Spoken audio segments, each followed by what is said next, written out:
नमस्कार मंडळी. तर आज आपण बघणार आहोत बेकरीमध्ये मिळतो का नाही तसा रवा केक, फ्लफी आणि मॉइस्ट, तेही अगदी घरच्या साहित्यामध्ये. No Eno, no maida, no butter, no milk powder आणि एकदम असा कमी साहित्यामध्ये बनवून रेडी होतो आणि टेस्टला तर विचारूच नका. तर चला रेसिपीकडे वळूया. यासाठी मी हे मेजरमेंट्स घेणार आहे. मी इथे कपचा वापर करते आहे. तुम्ही घरातील फुलपात्र किंवा वाटीचा देखील वापर करू शकता. इथे मी मिक्सरचा जार घेतला आहे. त्यामध्ये 2 कप रवा आणि 1 कप साखर टाकायची आहे. जेवढा रवा असेल त्याचा हाफ कप आपल्याला इथे साखर वापरायची आहे. तुम्ही मोठा रवा देखील वापरू शकता, पण त्याला तुम्ही मिक्सरला एकदा बारीक फिरून घ्या, म्हणजे आपला केक छान असा फ्लफी होईल आणि त्यामध्ये आपण जेव्हा बॅटर मिक्स करू तर ते छान आतपर्यंत मुरल्या जाईल. आता एका बाउलमध्ये आपल्याला एक बॅटर रेडी करायचं आहे. इथे मी पाऊण कप दही वापरते आहे. घरचं दही आहे. आता इथे लक्ष द्या तुम्ही की तुमचं जर घरचं दही असेल तर तुम्ही पाऊण कप वापरा आणि जर तुम्ही चक्का दही वापरत असाल तर ते फक्त अर्धा कप वापरा.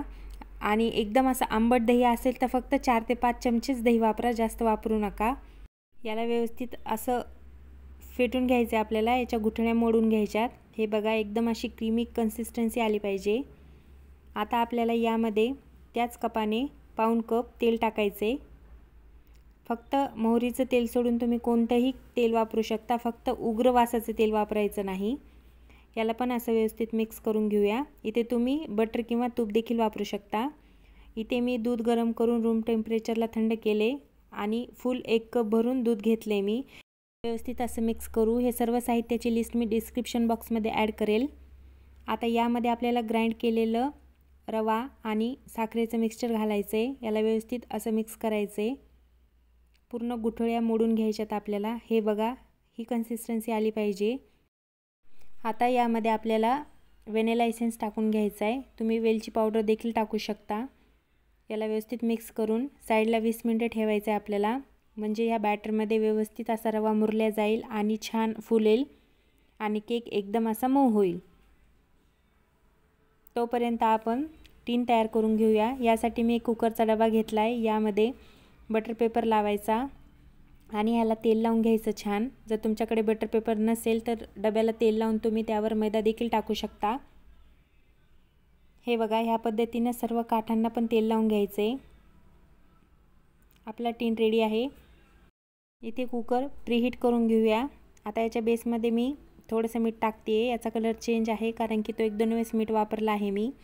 अशा प्रकारचं एक स्टँड टाकायचं आहे. केक बेक करण्यासाठी तुम्ही जुनेच भांडे वापरा. आता गॅस चालू करूया आणि 15 मिनटं आपल्याला प्रीहीट करून घ्यायचं आहे. इथे मी कुकरची शिटी काढली आहे. बघूया बॅटर. हे बघा, रवा एकदम असा फुलला आहे, थोडासा घट्ट झाला आहे. आता यामध्ये रूम टेम्परेचरलाच थंड केलेलं दूध 2 चमचे ॲड करायचं. याला व्यवस्थित असं मिक्स करून घ्यायचं आहे. तुम्ही पण या पद्धतीने मेजरमेंट्स घेऊन जर केक केला तर तुमचा केक अजिबात बिघडणार नाही. फक्त टीन घेताना थोडा मोठा घ्यायचा, कारण की केक फुलून वर येतो, म्हणजे बॅटर खाली सांडणार नाही. एकदम रिबिन कन्सिस्टन्सी आली आहे. हे बघा जवळून. या पद्धतीने जर तुम्ही केक केला तर 100% तुमचा पण केक परफेक्ट बनेल. आता आपल्याला यामध्ये 1 स्पून छोटा बेकिंग पावडर वापरायचा आहे आणि अर्धा चमचा बेकिंग सोडा, म्हणजे खायचा सोडा. आता हे पावडर ॲक्टिव्ह होण्यासाठी यावर 1 चमचा आपल्याला दही टाकायचं आहे. ही टिप खूप महत्त्वाची आहे. तुम्ही पण ही नक्की फॉलो करा आणि मग बघा तुमचा केक एकदम असा फ्लफी बनेल. आता हे ॲक्टिव्ह होण्यासाठी आपण इथं दह्याचा वापर केला आहे. याला एकाच डिरेक्शनमध्ये फेटत 3 ते 4 मिनटं छान असं मिसळून घ्यायचं आहे. हे बघा, एका डिरेक्शनमध्ये फेटल्यामुळे याचे छान असे बबल्स तयार होतात. आता हे आपण टीनमध्ये ट्रान्सफर करून घ्यायचं आहे.